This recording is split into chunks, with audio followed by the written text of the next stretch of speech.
as well. Yeah, Jamie requested for us to record it so she can go back and watch it. Okay. All right. Now that Come we're on, recording. Phil.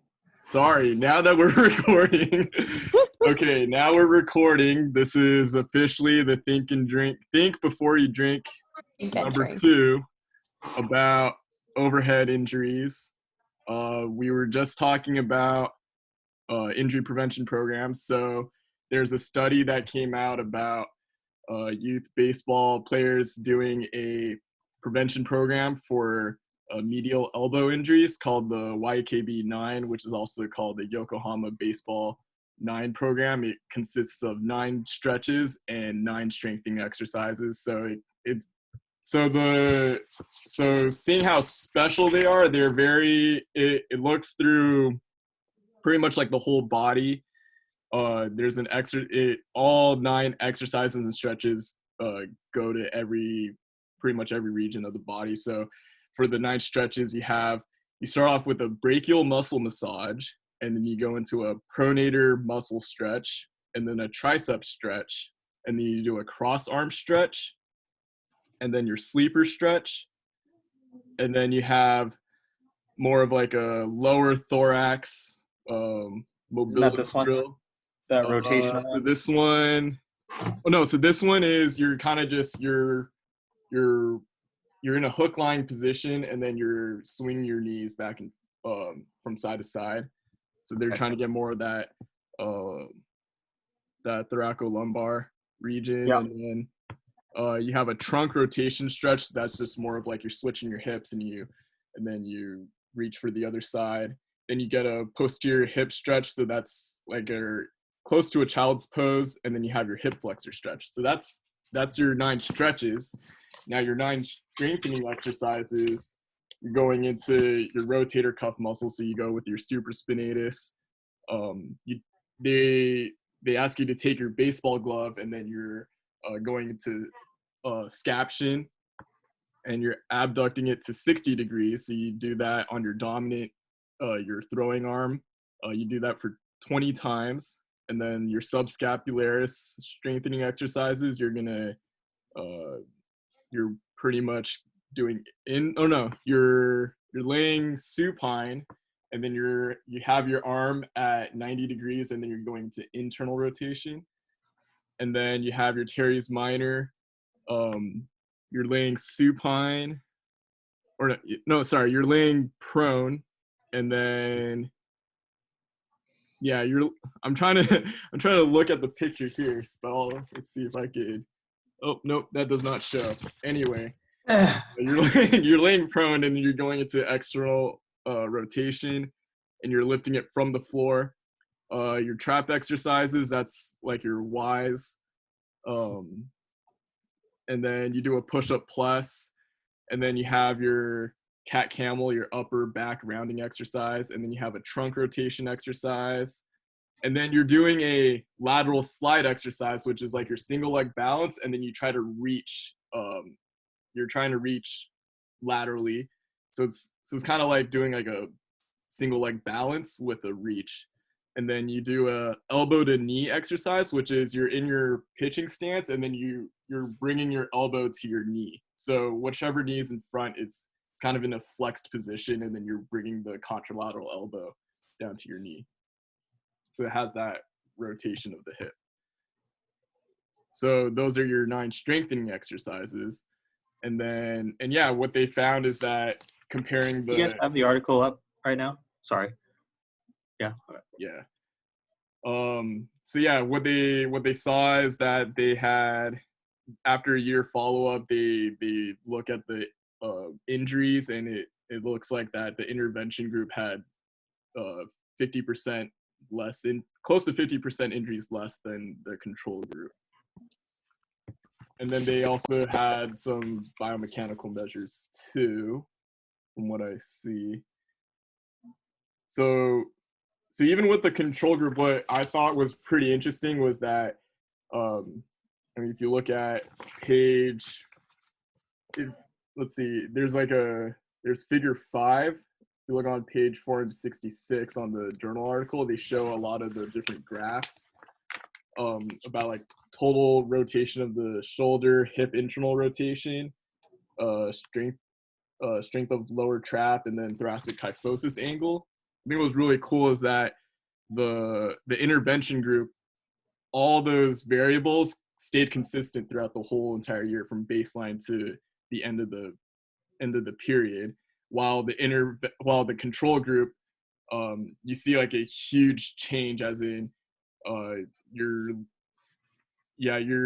see like a huge decrease in total rotation of the shoulder with the control group. There's less hip internal rotation, and then you'll see like a smaller dip in the lower trap strength, and then thoracic kyphosis angle increases from baseline to the end of the year. So I think it just proves that there needs to be some sort of in-season conditioning too, to maintain those. And then I think that there is a positive correlation with the intervention and injury incidence rate. So yeah. Sweet.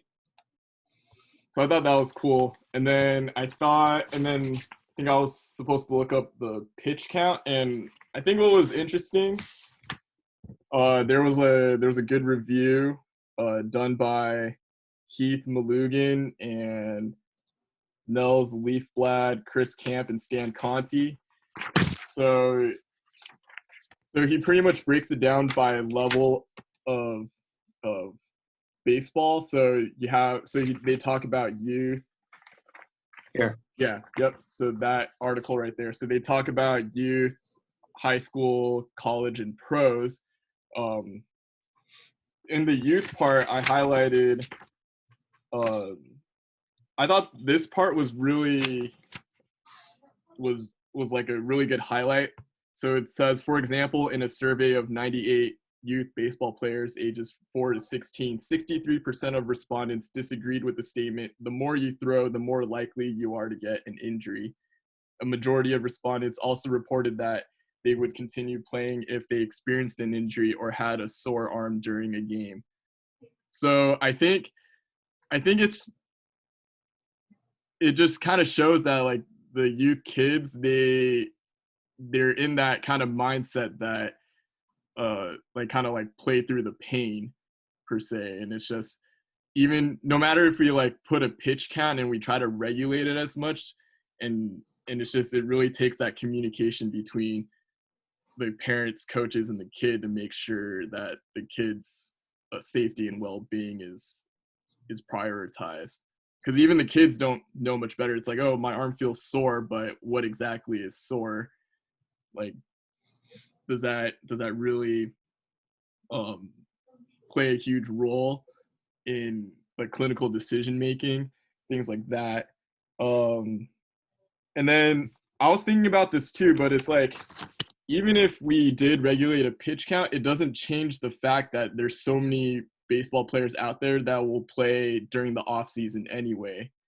And so I think even if we had the pitch count regulated, I think the factor that matters a lot too is just the athletic exposures. And if we have a high athletic exposure, then chances of seeing that injury rate, it's most likely going to increase if we keep exposing them into that same setting. So yeah, I think it's just like, it's just, to me, it just seems a little ironic that like we always emphasize on pitch count, but it doesn't change the fact that it doesn't change the minds of parents saying like, oh, like, I still need to get my kid up a level and try to get them into the pros. Like, this is promising. We need to enroll them onto like travel ball and things like that. And that's just continually exposing them to the pitch count, or just putting them in that position, like in that 8-month span that they recommend. So I don't know. Those are just my thoughts from reading the articles. Yeah, I think they kind of mentioned something in that Stan Conti's article that I think is pretty prevalent especially in Little League baseball to travel ball, is the what the parents are being told is if their kids do not participate in these particular leagues, they will get left behind. So they will not be able to keep up with their age-related peers if they do not participate in the sport all the way around. Now, I think there is something to that. When these kids do play a sport year-round, I do think they are becoming better skilled baseball players. They throw harder, they catch better, they can hit well, but they may not be better athletes, right? So I think that's kind of where, until the mindset of the coaches and the parents start to change, there's going to be a continual emphasis towards that overuse, I think is really kind of what it comes down to.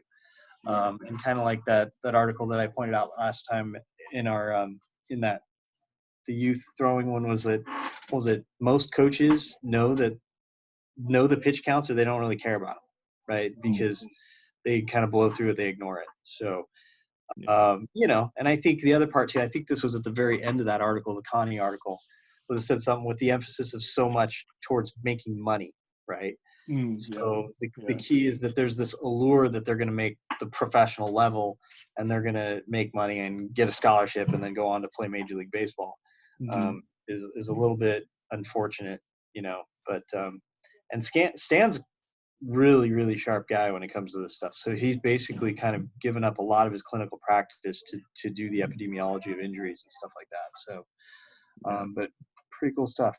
Yeah, and then I do want to mention too, there's another part of the article that kind of stuck out to me was coaches should avoid the use of radar guns when possible, particularly in practices, as this may be correlated with increased risk of injury.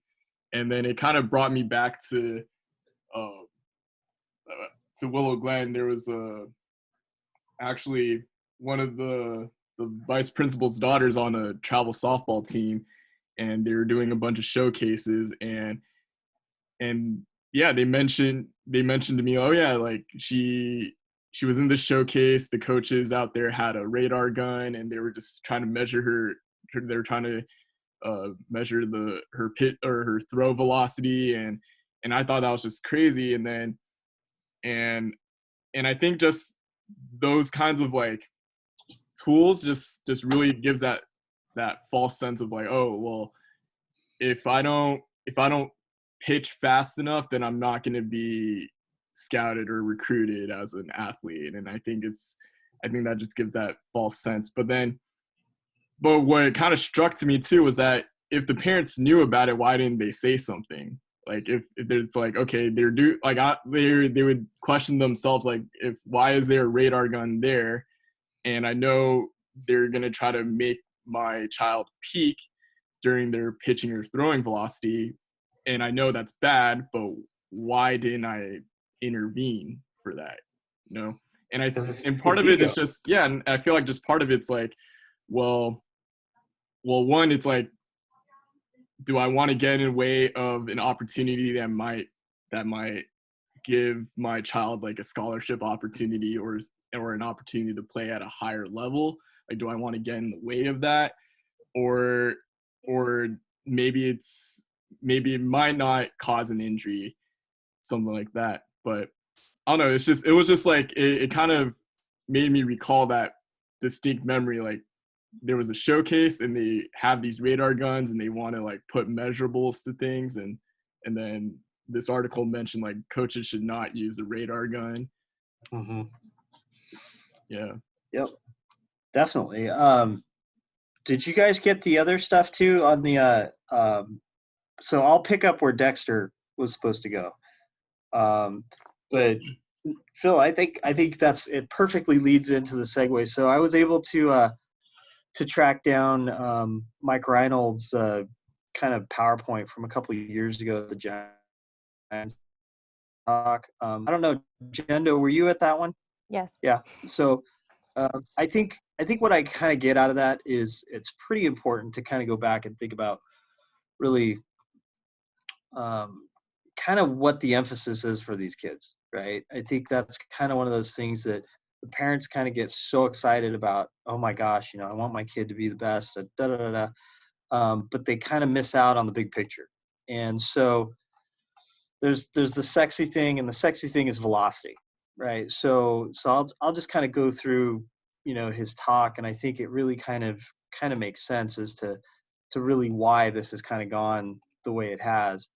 And so basically here's the talk. And so it's basically going back to the concept that there was a big change in everything came down to pitching and velocity, right? And so as you can see through the bottom, that the left-hand slide is, 2007 to 2015, you just see this gradual increase in velocity over time. So all these pitchers are throwing harder, they're throwing faster. So people are really seeing that as that's the golden ticket, right?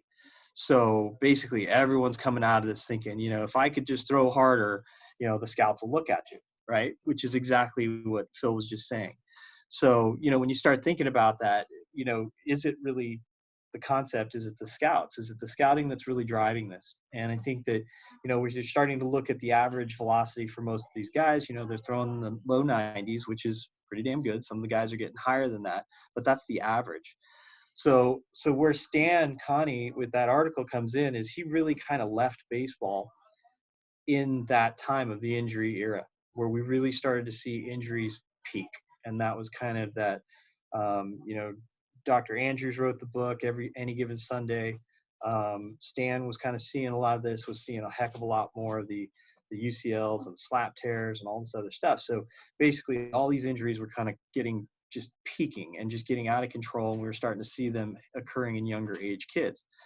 So kind of here, just kind of that data was, between, 05, 08, 37% injury increase. You're looking at 10 times increase in kids and, 193% in UCLs in New York State. I mean, it's just kind of crazy that what we're starting to see, and kind of went back to showing you guys last time was the avulsion fractures from the little league elbows and things like that we saw from, some of the kids we were seeing here. I really remember starting to see that happen in about 2006. And that's kind of ironic because that's when you start to say, is that the injury era? Because here it's 2005.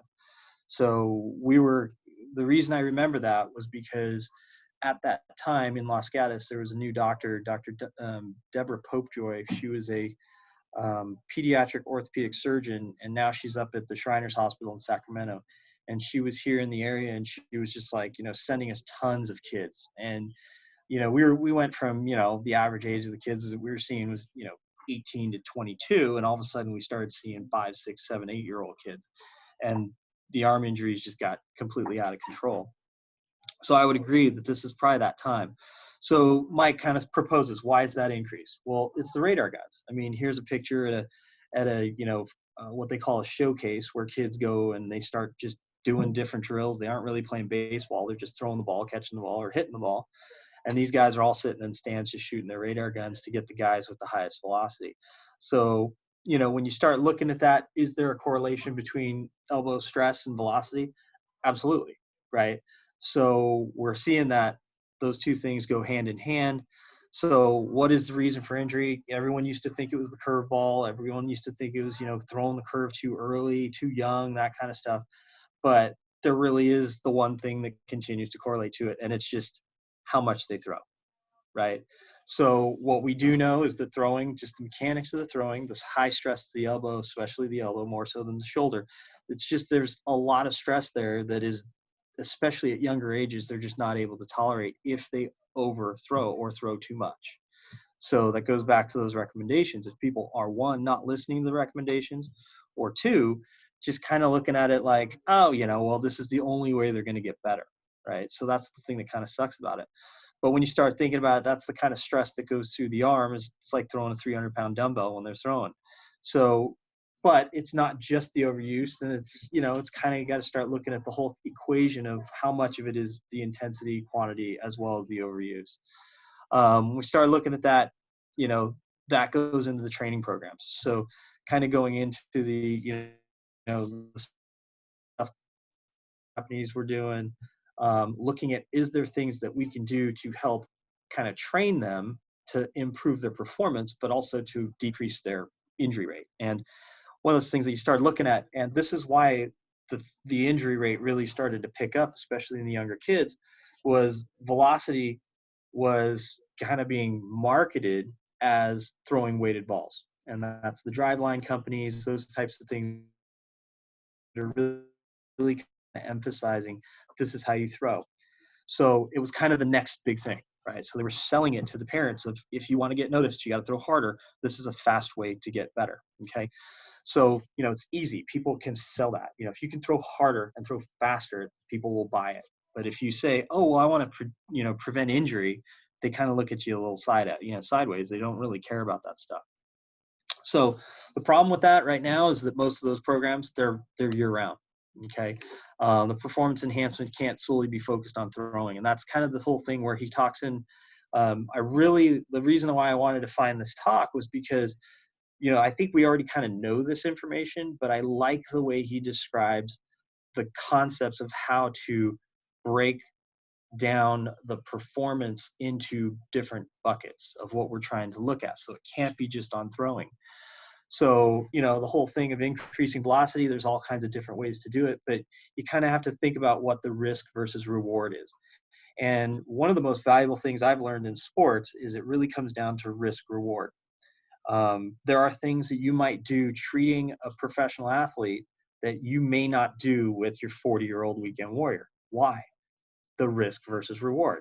Their risk of whatever they need to do, that particular activity might have a higher risk, but the reward is higher for them. Where if you do that with a 40-year-old, the risk of making them worse for what? To play in a beer league softball game, there's very little reward, right? So you have to kind of consider those things. Uh-oh. Are we going to get booted on that, Phil? On a 40-minute limit? No? Phil? I think he just upgraded it, so we should be good. I don't know where he went, but Okay.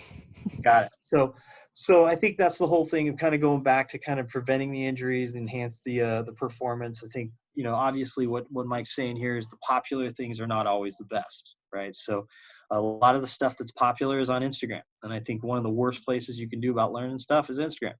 But I know that a lot of younger therapists, that's where they go. And I don't think that's really where they should be going. So when we start getting into the safe ways to increase velocity, reduce injuries, this is their full potential as an athlete, right? But we got to break those up into different buckets, okay? So as a professional athlete, they work on strength, arm care, throwing mechanics, and they also have the benefit of age and maturity. When it comes to a younger athlete, they kind of have to break those up a little bit differently, but you can see how they spend their time.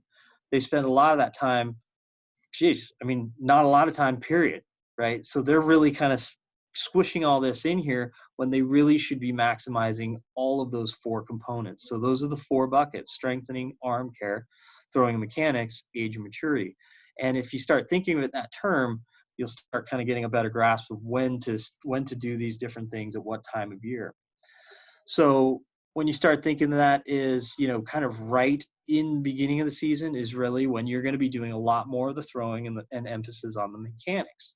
You may not be doing some of the arm care, and you might be doing some strength, but it's not as much. When you really start looking at how you balance that out, this is kind of, I think, more the true. You do want to have strength, you do want to have arm care, you want to having the throwing mechanics, but the age and maturity kind of starts to play a little bit less of a factor as they get older. Basically, I think what he meant by this was you can't have your cake and eat it too, right? You do have to take some and trade some things off here. And so in order to reach that full potential, there's these ratios that we have to kind of play with. So as we get to age and maturity, there's a huge variation in skeletal maturity. And I think I remember seeing this. My son, playing baseball was always one of the smaller kids. Flat out. He was just smaller. He was little. And then there would always be that 12-year-old freak that looks like a man and he's shaving, right? And those kids are always picked and they're pitching, because that's just the way it is. But they're all 12. And you're like, well, how's that kid already, hitting puberty, and this other kid is like, has a high voice and doesn't even know what a girl is, right? So you get this huge variation at that age. The thing we are starting to see is there are two very predictive variables for velocity, and that is age and height, right? So here, according to, I don't know how you even say this name, Segori, they were saying that for every year of age from 11 to 19, they're going to gain 1.5 miles per hour velocity just by getting older. Okay, so that's skeletal maturity. For every inch, they're going to gain 1.2 miles per hour. So, and that's between kind of that, I think it was like what, I can't even know math, right? 72 is going to be 6'2", right? So yeah, so basically, how tall is that? That's pretty short, right? Right here, Yeah, that's pretty short. 60 inches, dude, that's really short. Yeah, dang. So basically, it shows that if you're short, you don't throw hard, right? So I think it's surprising when you do see a little kid that does throw hard, but basically you're going to see that every time. So that's why you're seeing the size of pitchers is getting bigger and bigger and bigger. And they're scouting for that. They're looking for the big guys, the longer lever arms and things like that. So here you go. If you get a typical 16-year-old is going to grow 3 inches in 1 year, you're looking at about a 5-mile increase. Okay, so a lot of these kids are freaking out. They need to get this velocity at 10 or 12 years old. Let them grow up, let them mature, and let them develop. It's as simple as that. Testosterone is an amazing thing for velocity. So, I think that's one of the things we're going to have to look at. So, but also, has that throwing arm develop? Well, that's the thing we're starting to see, and that was that whole external rotation gain, and little bit of that loss of internal rotation is that humeral retroversion. So it's basically, if you think of that, it's like torquing a towel, trying to wring out the water out of it. It's kind of in that layback, it's kind of stretching and kind of twisting it into that external rotation. So this is kind of that whole concept. So that picture that we showed the other day was essentially used from Mike and D. Nichols, but Mike's the one that's kind of used it the most in most of his publications. But this is that concept of the total arc. And with a thrower, it's going to be just shifted a little bit more posteriorly than with a non-thrower. They're going to have a little bit kind of more external rotation or layback. So Wolff's law is basically that all this stuff adapts to the stresses that are put on it. So if it's always in that layback position at a high velocity, it's going to get a low load, long duration force that changes the principles of essentially the bone and the connective tissues and gain that external rotation gain. So what do? So his recommendation was they should still play catch a lot. Which is essentially that frequent low load stress, where you don't have a very high risk, but you've got a big high reward. Okay, so here, same kind of thing. It's more dependent on their age and maturity of what their full potential is. So you really you can't predict it at that age yet. What eventually kind of goes into that throwing arm is that kind of goes into that arm care, right? So what happens? So as someone throws, they naturally get a little bit stiffer and a little bit tighter, especially on the posterior shoulder. That's where the arm care comes into play. And that's where essentially that concept of throwing is bad for you. We do know there's an immediate loss of internal range motion and cross-body range motion after throwing, a loss of cuff strength, and a cumulative loss of strength and range of motion as well. So when we start looking at that, this is kind of where essentially Mike would kind of coin that term of tight and tired. You look at their elevation on their throwing side, and you're going to see a little bit less elevation. So a lot of the soft tissue is dependent right in through here or in the posterior shoulder. So some easy ways to gain that velocity is to optimize the body, which is kind of restore some of that range of motion, restore some of that soft tissue mobility. A lot of it's going to be on the posterior cuff, down in through the lat and into the middle trap, and also the lower trap. So basically, the program also focuses on strength and dynamic stabilization, which is the side external rotation, you name it, all that stuff, the perturbations for stability, et cetera, et cetera.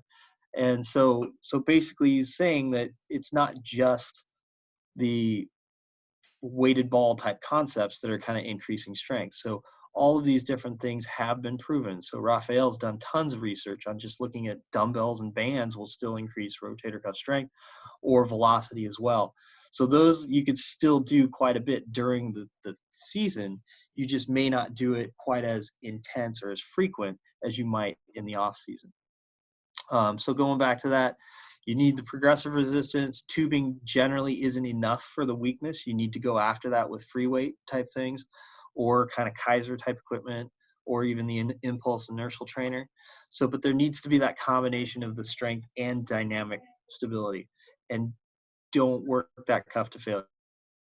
I mean, I think that's probably one of the biggest things is you just don't want to kill them so badly that they can't even move their arm. That's one of the things that you have to be a little bit careful with the impulse trainer, because it can work them to failure. And so that's one of the things I always kind of keep in the back of my mind. So this is a picture of the guy prone, doing a little dumbbell, going an external rotation, abduction, 90 degrees. Bands, plyos, you name it. So in his terms, what to do for that arm care is a lot of the manual therapy to maintain the soft tissue mobility, progressive resistance, arm care program or strengthening, incorporate that dynamic stability, and don't really kind of poop them out too badly. So there's low risk and high reward. So that's your arm care bucket, right? So when you start getting into just pure strength, the stronger, the more resilient, and also more effective. What we're seeing here is strength and velocity. Yes, you're going to see a huge improvement with, again, medicine balls, those kinds of things, core stability. Everything is going to be kind of helpful. But his take of that is it needs to be the right program for that particular player. So the right, the wrong, the better. I think it's pretty well documented. You're just not going to see a lot of baseball players doing snatches or cleans. And part of that is just because of the stress on the elbow and also the stress of the shoulders at end ranges. So most people, you're just not going to see strength coaches at the baseball level doing a lot of these types of lifts. They may modify them a little bit, but they probably won't have them do that. But what he kind of recommends is more that speed and load at the end range motion. So kettlebell hip swings, hex bar deadlifts, sled pushes, things like that, as well as throws. So kind of plyo ball throws against the wall, things like that. And it's kind of integrating everything. Also kind of some of the Smith racks or the hex bar is sometimes taking the weight down and having them doing jumps and plyo to get that explosive power. Integrating the whole thing is kind of thinking everything's kind of built on top of each other as they stack the rocks. Pretty important to kind of think of everything there, and then kind of going from that top or bottom to top, thinking of the ground reaction forces that they have to generate in order to be able to throw the ball hard. Again, and then second, kind of that linear force forward, and also in that late cocking phase, which most people are really where they start to report a lot of their shoulder problems. They don't have to look huge, I think is one of the big things. This is, one of his slides was all about, can you pick out the all league pitcher, the guy who was the all-star and, had the most World Series wins out of these three guys. And, so who was paid the most, who had the most innings pitched, who was an 11-time all-star, who had pitched in 8 World Series, 2 no-hitters, you would never be able to guess. But when you start to think of it, I think it was this dude, if I'm not mistaken. And so it's not necessarily the guys that are big and buffed. It's just what fits for those particular dudes. A lot of these guys do not look great, but they are strong or they are in pretty good shape, but they just don't look it. So do we want to get them to all look like this dude? No, I don't think so. But that 100 mile an hour, the diminishing return is, especially going after that fitness level, those things are really kind of the things we really, I don't know if there's a huge trade-off that we want to go after for the risk versus the reward on that. His big thing, which I would agree with this, is what you're starting to see a little bit more is that thoracic outlet in these throwers. Part of it's because of that position of the abduction, external rotation, and that kind of layback, which puts a huge stress on the brachial plexus and the neurovascular bundle under the clavicle and through the scalenes. When he started kind of saying that, he used these pictures where you really do see this huge kind of atrophy of the SCM, where on the non-dominant side, it's not really there. So this is a particular pitcher who did have the first rib resection and the TOS surgery. I've seen a couple of them. I definitely think that if they do exhibit those signs, it's not classic. It's not your typical numbness, tingling, or cold hand or things like that. It may just be they continually have arm pain, right? And that arm pain could be at the shoulder, it could be at the elbow, it could be anywhere. So I think that's kind of one of the difficult things to be able to kind of assess. And you need to be on with guys that are really looking at understanding how to do that first rib resection and then also getting these guys back to throw. So really the big question is what to do, get them back in the gym, develop appropriate strength, and gain linear and rotational power. Yes, there's going to be a medium risk, but the reward is high. So I think that's kind of one of those things that, again, just keeping in mind, that's the bucket you want to be able to fill. And I think that is the off-season time to do that, not necessarily in season. The arm care and the throwing mechanics are going to be your in season. This is something that's not going to affect what time of year it is. But I think for this younger group, we need to really emphasize getting them on a strength program, but also to just take time off. So the other two components, the throwing mechanics, again, most efficient mechanics, it creates the best velocity. I think we know which stresses are causing those things and which also contribute to velocity. But I think one of the things that you got to remember is that people throw different.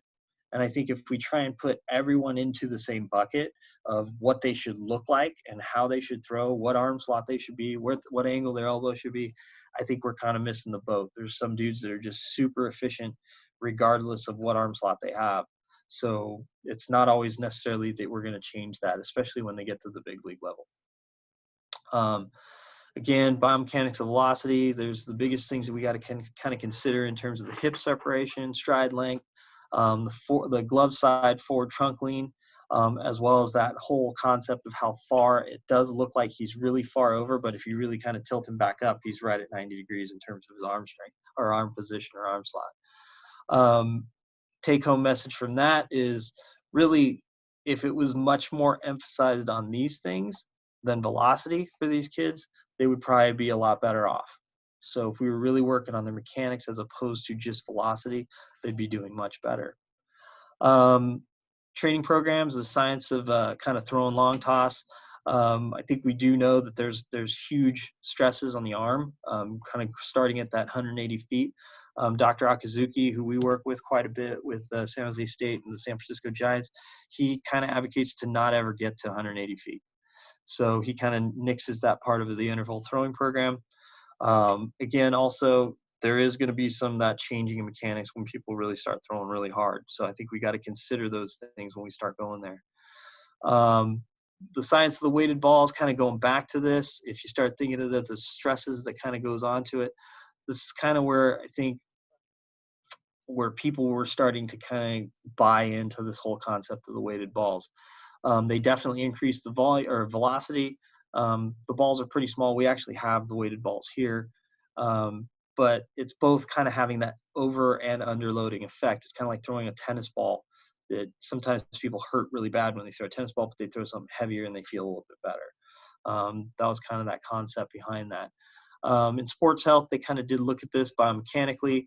The underload had a significant increase in stress, and the overload of weighted balls decreased that stress. So what is that peak stress? And I think that's where companies like Driveline kind of took this to the bank and started saying, well, if you overload them with a heavier ball, you're going to decrease the stress.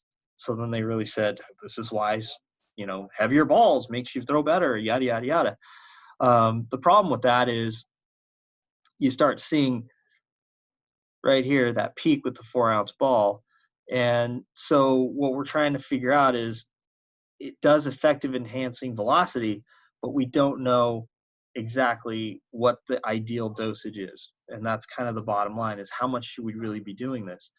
I think what we do know through a lot of this stuff, looking at the metrics and things like that, is we don't want to do it in young kids. So this was a study that Mike and his group had done. It was a 6-week program, gradual progression from kneeling, rocking to a gun, using different weighted balls. Obviously, they all improved in their velocity. I think obviously it says it here, 85%. There was no difference in the control group, no difference in the valgus stress of the angular group, right? However, when you started looking over the season, the weighted ball group had 27% more injuries, okay? And there were no injuries in the control group.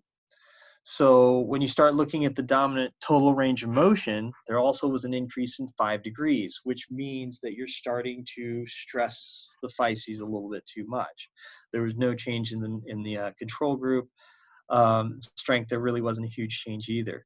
So I think what have we learned, right, is so we know that those weighted ball programs are effective. They do increase velocity.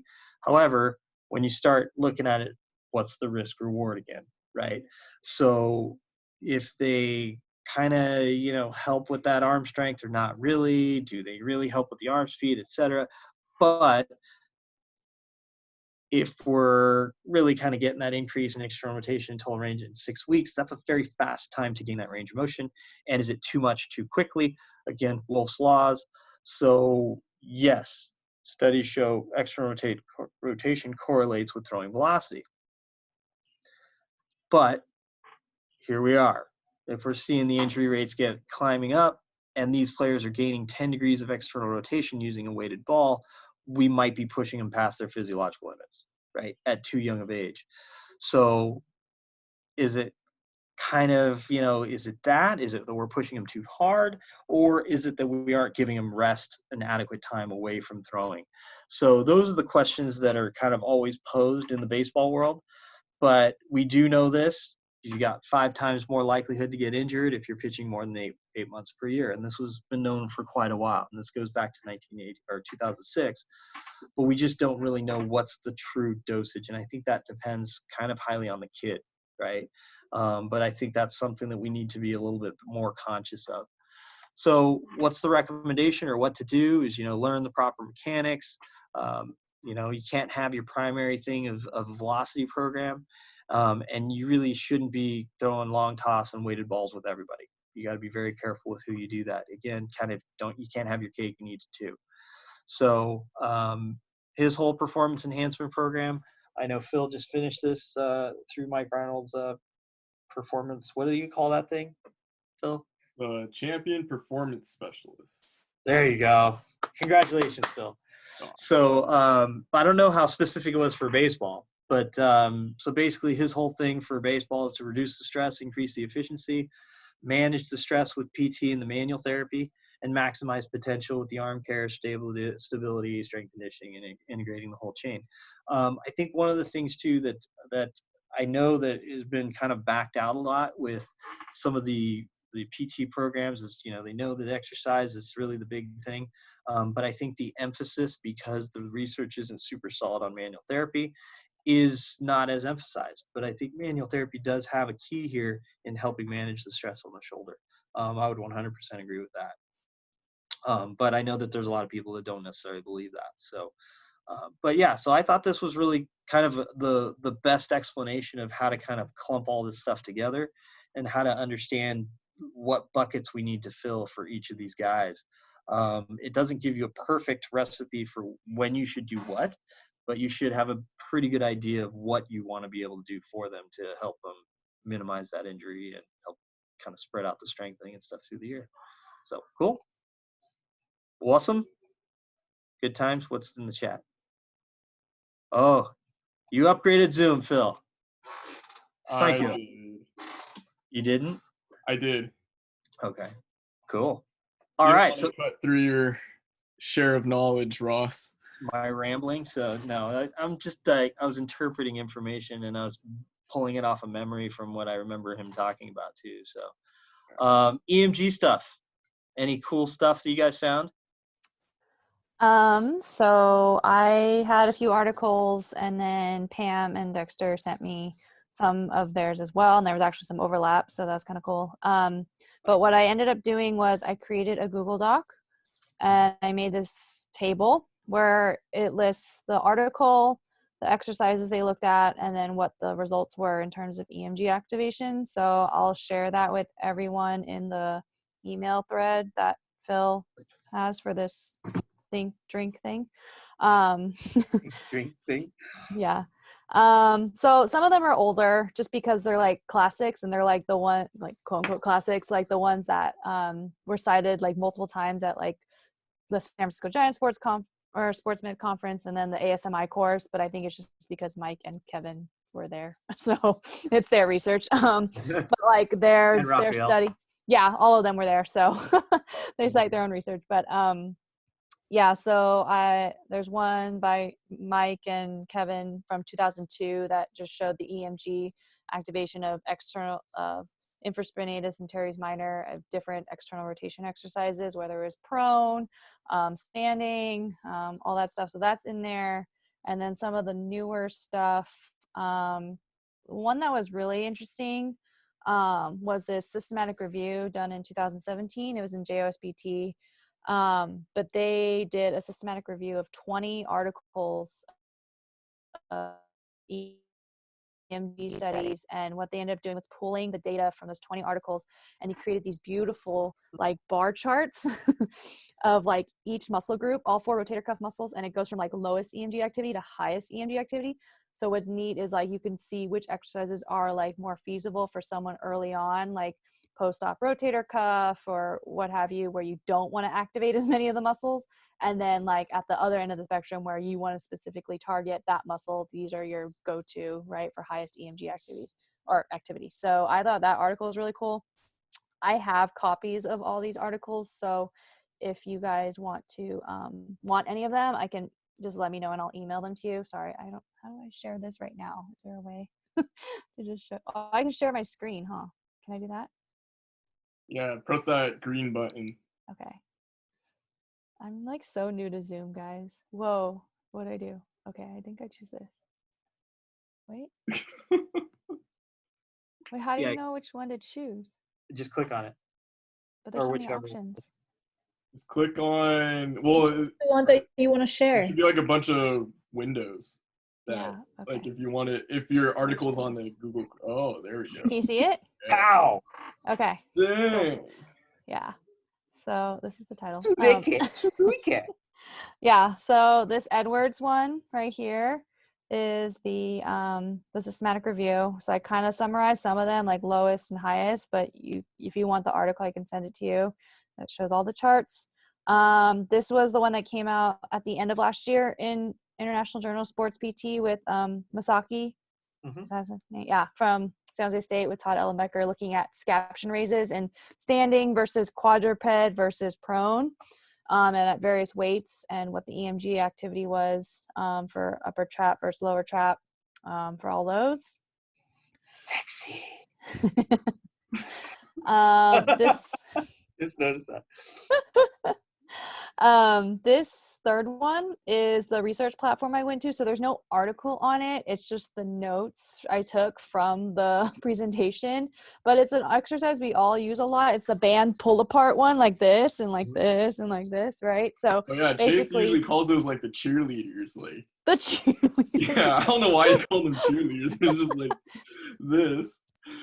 Yeah. Anyways, yeah. So they looked at, whether the hand position changed EMG activation and the direction, like dominant arm up or horizontal or down. And so they looked at EMG of supraspinatus, posterior delt, infraspinatus, teres minor, middle trap. They looked at everything. So that one was pretty cool.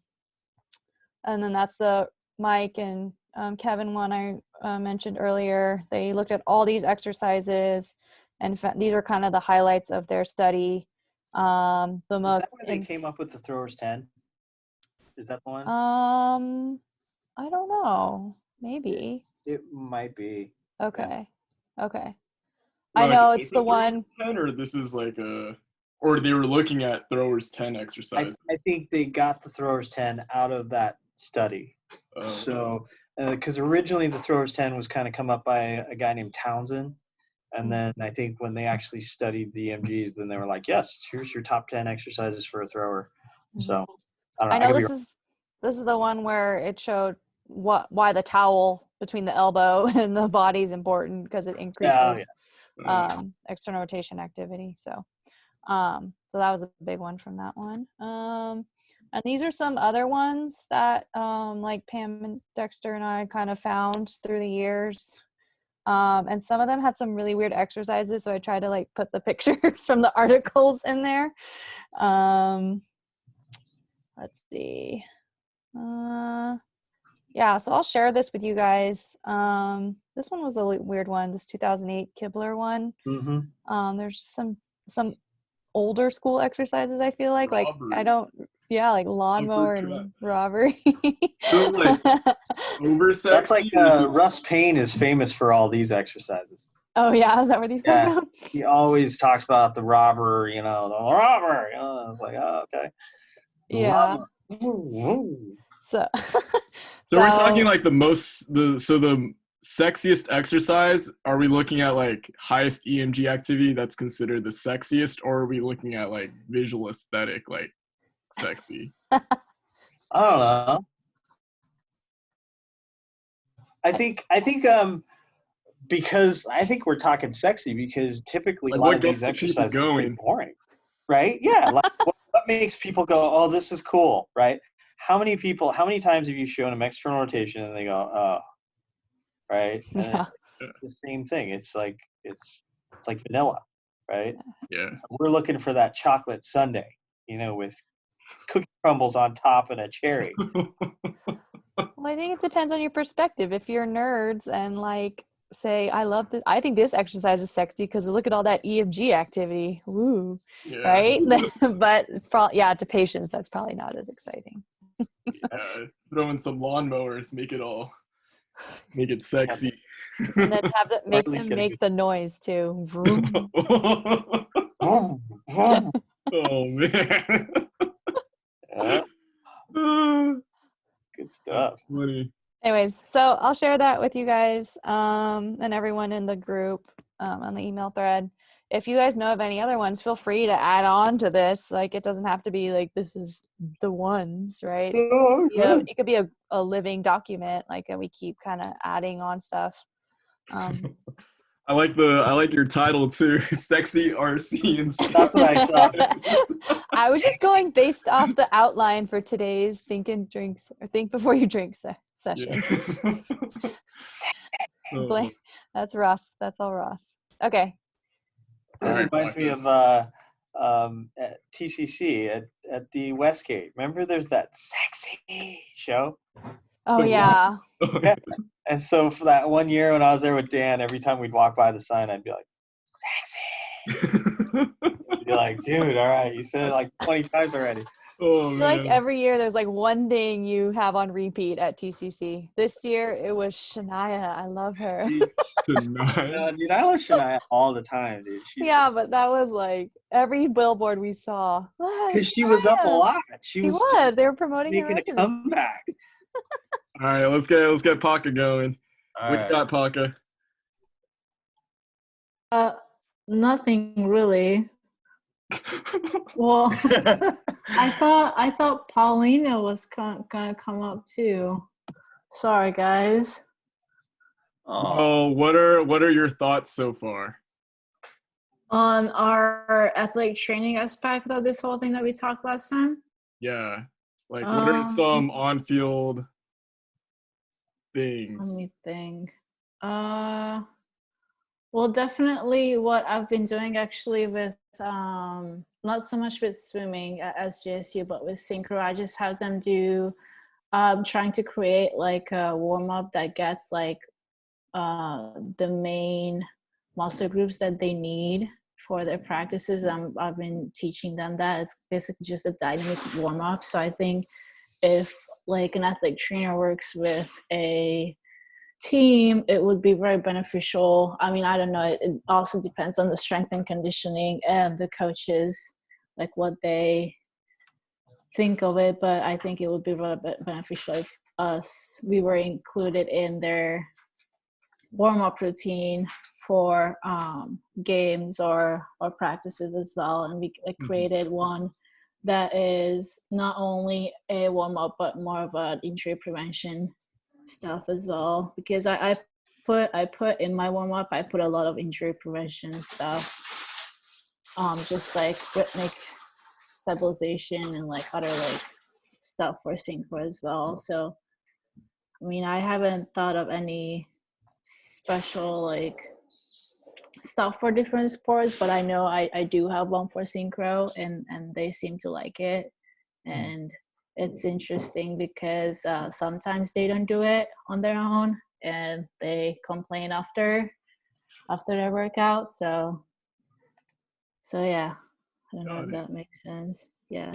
I think it's very important that athletic trainers should be included in those kind of stuff as well, not only strength and conditioning specialists, because they might not have not the knowledge but the experience and all the like injuries that could result. Got it. Yeah, I don't know What are your pollen thoughts? is. Sorry, I had to find the unmute. Oh. Yeah, what are your thoughts about? No, I mean, again, I feel like I think I'm on the same boat as you, Philip. I haven't really put too much thought into baseball. Is not really a sport that I kind of kept up with. So I think this whole like 2-part series so far has been pretty eye-opening because I've never watched baseball before. That was just a sport that I just never grew up, being around at all. So a lot of this stuff is really, really new. And I know that when we did a brief like lecture or two on throwing mechanics and sports in my last orthopedic class in PT school, they did talk about a lot of this stuff, but it was super, super brief. So a lot of this stuff is pretty new to me. So it'd be interesting to kind of see how this, especially now that I'm starting to like kind of get back into patient care, how this stuff can kind of play into some of the people that I may or may not see over the next 8 weeks or 7 weeks. So Right. Yeah, I think with anything, with any sort of facet in just like sports medicine, there's always like that extending branch that like all of us clinicians, like we don't necessarily know until we get into that situation. And then that's where we kind of just like flip the switch and feel like we're thrown into the fire per se, and just what do we do now, right? And it's good that we come together and just share these ideas and 100%. and come up with a plan, that kind of thing. Nice background, Ross. Shania. Oh man. Shania came to think before you drink. Yeah, she did. Isn't that funny? Oh man. Oh my god. I gotta have fun, man. Gotta keep it light. Yeah. All right. Oh, good stuff. Does anyone else have anything else to contribute?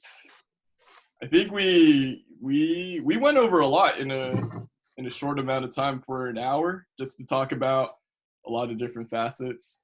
I'm not sure, Ross, what's your thoughts on the next think before we drink topic? Oh, let me see. We had something on like knees, like the bee's knees kind of deal. I think we had.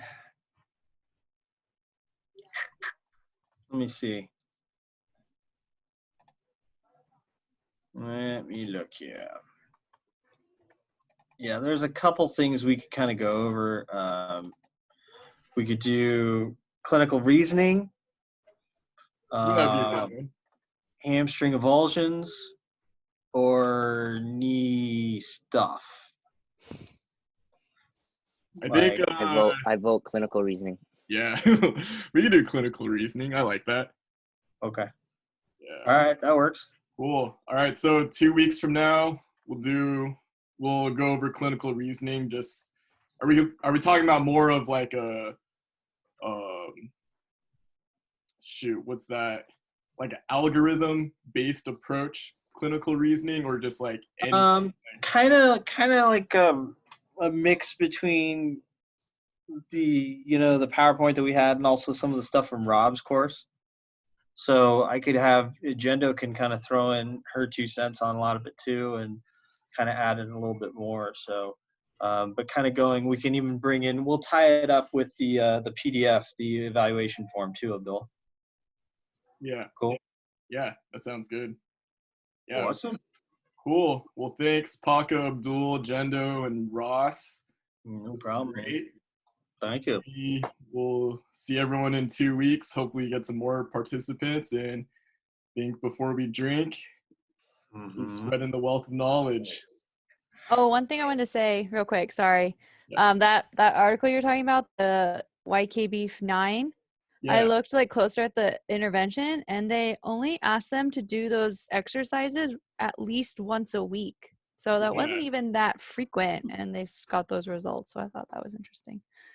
Yeah, that's the thing. Like, I don't know. Like, maybe like, what if they did it more often and the injury rate goes down even more? Even more. Like, Yeah. that'd be a good like a redo of the study and just to see Mm-hmm. how that goes. But yeah, it's interesting because yeah, because I was asking all of my friends who are in the baseball world and just like what were their thoughts, but yeah, none of them really mentioned the YKB-9. Like they all kind of strayed towards like the throwers 10 and just like your basic strength and conditioning, especially with the youth population. But there wasn't any studies that have an injury prevention program related to injury rates. So I think it was good to see that there's something like the YKB-9 show those kind of stats. So, but yeah, it'd be cool to get more research out there and just seeing how it changes. But yeah, cool. Cool. All right. Sweet. Cool. Thanks, everyone. All right. Thank you, Yeah, Phil. thank you. All right. See you guys Party next on. time. All right. Have a good one. Bye, Bye. guys. Bye.